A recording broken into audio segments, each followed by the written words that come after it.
Hello, dear friends.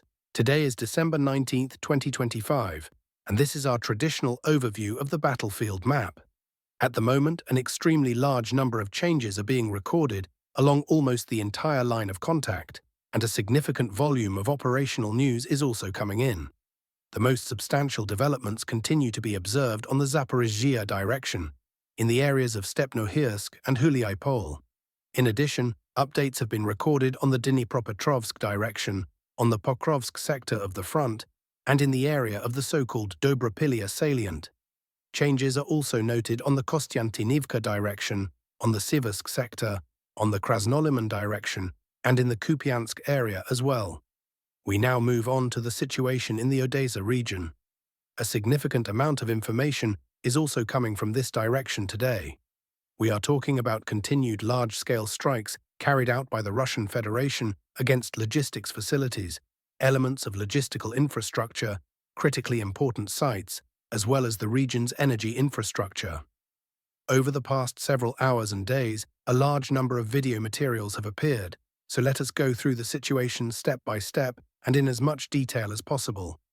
One of the videos was published earlier in the morning. This footage shows a Russian Geran-type unmanned aerial vehicle heading toward a bridge located near the settlement of Mayaki. The moment of the strike on the bridge itself can then be observed. Naturally, the structure was not completely destroyed. However, judging by the footage, it sustained certain damage. It is unlikely that this strike fully paralyzed traffic along the M15 highway, but the very fact of the attack represents an extremely telling and alarming signal. In addition, reports indicate that the Russian side has now been carrying out intense and sustained strikes across the entire Odesa region for 8 consecutive days. In particular, the bridge near the settlement of Mayaki has been hit several times over a short period. Other video materials have also appeared from this direction. As can be seen, a significant portion of the imagery is blurred, making it difficult to determine the exact point of impact. Nevertheless, sources claim that Russian forces are currently operating very actively and in a highly targeted manner, specifically against logistics infrastructure. At the same time, strikes on bridges are only part of a broader campaign and are far from being the only attacks carried out in recent days. Let me remind you that just a few days ago, the Russian side published a video from the Odesa region, filmed near the settlement of Artsiz. The footage shows a Russian drone flying over the area, which, according to the author, was conducting reconnaissance and documenting the presence of military equipment at that location. It was also previously reported that Artsiz had already been struck. In addition, footage was released from the area of the settlement of Zatoka. As a result of a mass drone attack, several railway trains derailed, and the railway tracks and lines of communication sustained serious damage. We have already discussed this footage earlier.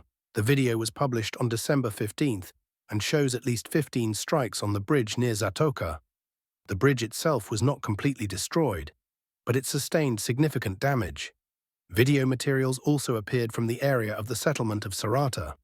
Another bridge is located there, at the intersection of the M15 highway and the Reni-Odesa railway line. In this footage, the moment of a strike by a Russian Geran-type drone on the railway bridge is clearly visible. At the same time, during this same period, the Russian Federation carried out mass strikes against energy infrastructure facilities. Open sources published videos showing hits on various substations, as well as footage of Ukrainian emergency and special services attempting to stabilize the situation and restore power supply. These materials were published on December 12, 13.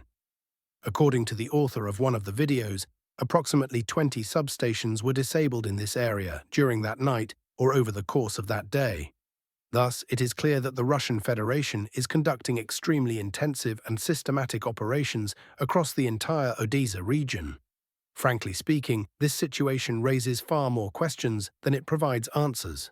The fact is that there is simply no other region in Ukraine where the Russian side has been striking critical infrastructure, energy facilities, and logistics with such density and consistency.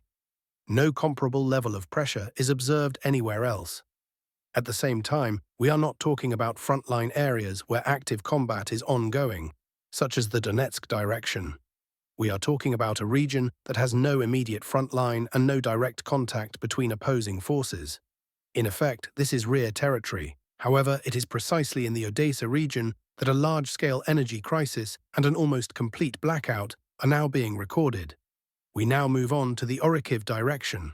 Changes have been recorded here in the area of the settlement of Lukianivske.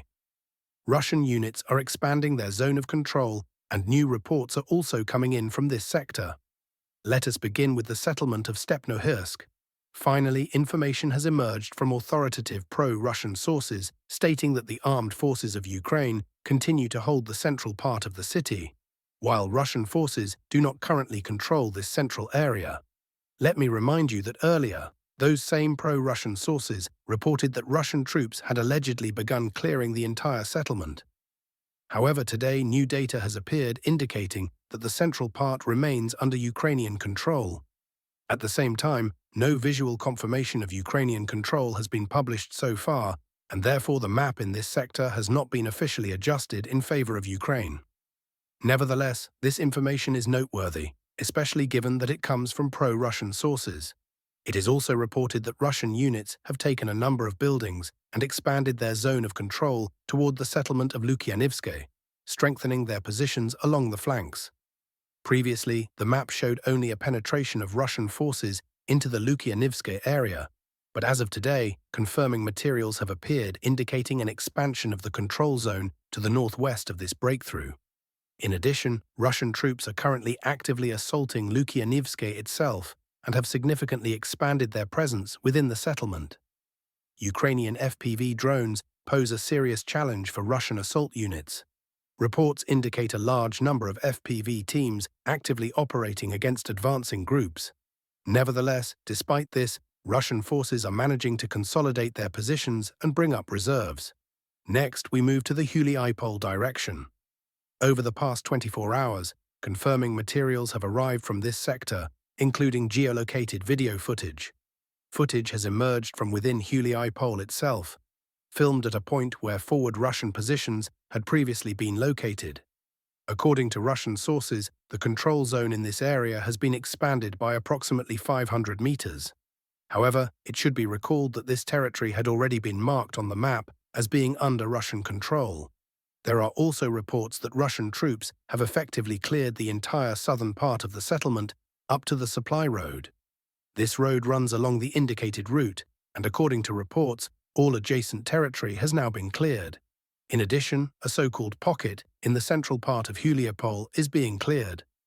Preliminary reports also indicate a significant expansion of the control zone in the northern part of the settlement. In the coming days, confirming materials are expected to appear, after which the corresponding changes will be made to the map. Let me remind you that earlier, it was from one of these points that video footage was published showing a Russian strike on a temporary deployment point of the armed forces of Ukraine. FPV drone strikes were also carried out against Ukrainian positions in this area. As of today, intense fighting continues in this sector. In addition, Russian forces continue to strike Ukrainian positions and temporary deployment points in the area of the settlement of Zheleznodorozhnoye. Video footage has also been published confirming the presence of Russian servicemen in the settlement of Varvarivka. Footage indicating control over this settlement had appeared earlier as well, and today an additional confirmation has been received. Furthermore, Russian forces continue to carry out strikes against Ukrainian positions in the areas of the settlements of Pryluki, Dobropilia, Kosovtseve, and Ternovate. At the same time, as of now, no confirmed changes to the front line have been recorded in the direction of these settlements. We now move to the area of Pokrovsk and Mirnograd. Several extremely important reports have come in from this direction today. Pro-Russian analysts, as well as neutral cartographic resources, have for the first time since the fighting for Mirnograd began, cautiously started indicating on their maps that the Ukrainian side has apparently abandoned the city. Judging by recent updates, the defense of Mirnograd has effectively collapsed, and Russian forces have managed to significantly improve their position in this sector of the front. As can be seen, as of today, the map of this direction has been completely shifted into the so-called grey zone. It cannot be ruled out that in the very near future, possibly even by the evening of December 19, 2025, the first video materials will appear showing Russian flags being raised in various parts of Mirnograd.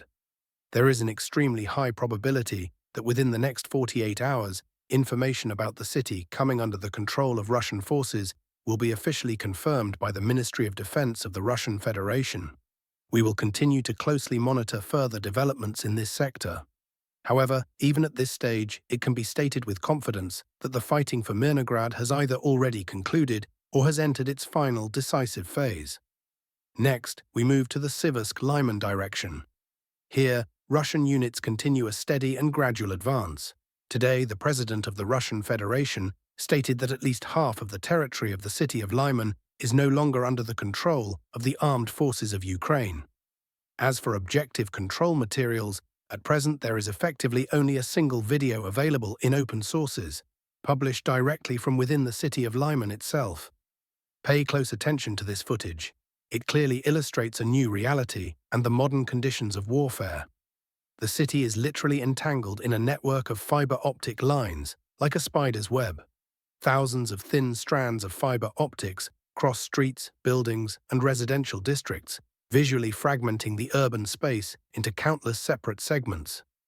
This is what modern warfare looks like in 2025. Lyman is almost entirely covered by fiber optic infrastructure. It is difficult even to imagine the number of unmanned aerial vehicles that have been used during the fighting. However, this fact speaks not so much to the number of drones employed, but rather to the scale and level of industrial production that apparently has already been established by the Russian Federation. Drones continue to be actively used in this sector, and in essence, there are no truly reliable or effective countermeasures capable of opposing this phenomenon. What we are seeing is the city of Lyman and a real picture of warfare at the end of 2025. Next, we move to the Kupiansk sector of the front.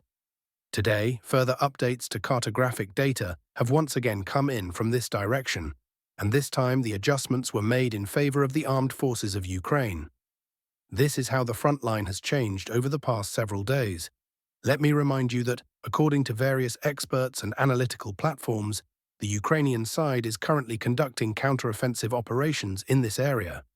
Changes on the maps began to be recorded, particularly actively starting on December 11th, although the offensive actions themselves most likely began earlier in the month.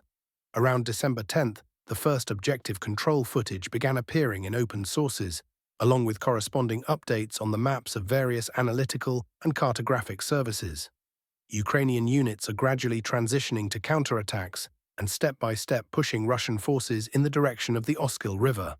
It should be emphasized that this information is being disseminated primarily by pro-Ukrainian sources, as well as neutral or conditionally pro-Western experts.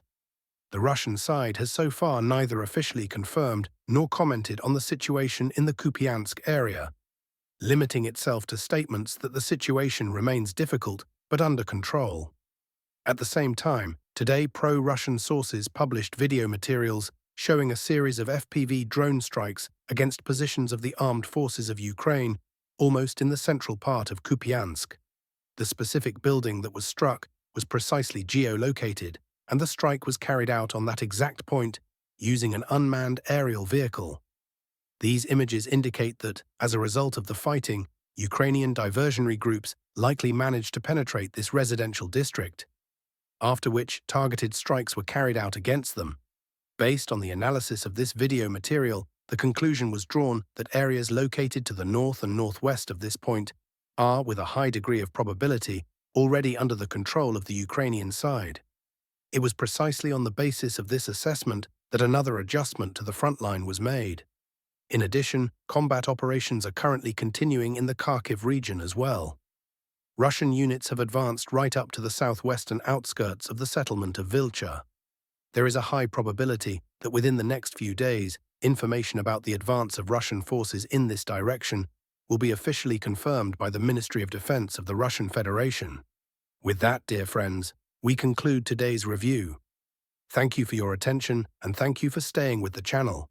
Be sure to subscribe and leave your likes. All the best to you.